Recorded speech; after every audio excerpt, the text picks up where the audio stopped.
There's nobody alive in Florida who will have seen a storm this powerful.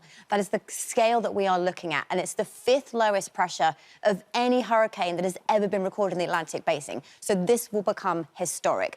So let me talk you through what is happening and why. The large problem is that it's been tracking its way, the hurricane, right across the Caribbean, and that means it's now a powerful Category 5 hurricane. It was briefly downgraded to a 4. It's now come back up to the 5. That's only happened a few times in the history, and we are looking at winds of 160 miles an hour, sustained.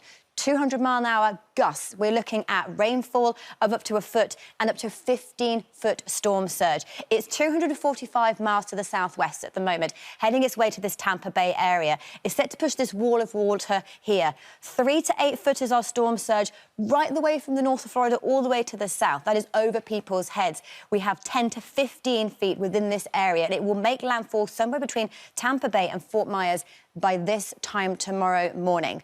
So you have this wall of water. Let me show you what that's going to do.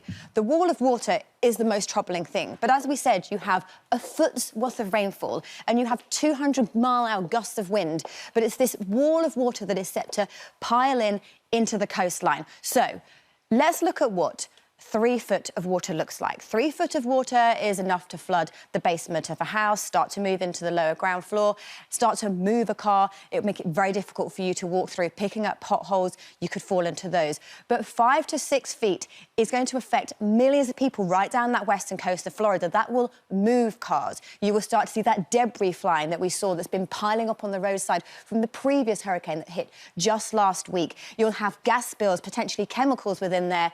But that is just best-case scenario. We're looking at 10, if not 15 feet storm surge, a huge wall of water. And this isn't going to be calm water. This will be ferocious water with white caps, with all of these floating cars. All of everybody's ground floors will be completely flooded. People trying to find their way to higher ground, maybe the tops of their building. And if they do so, they'll then be meeting those 200 gust mile-an-hour winds.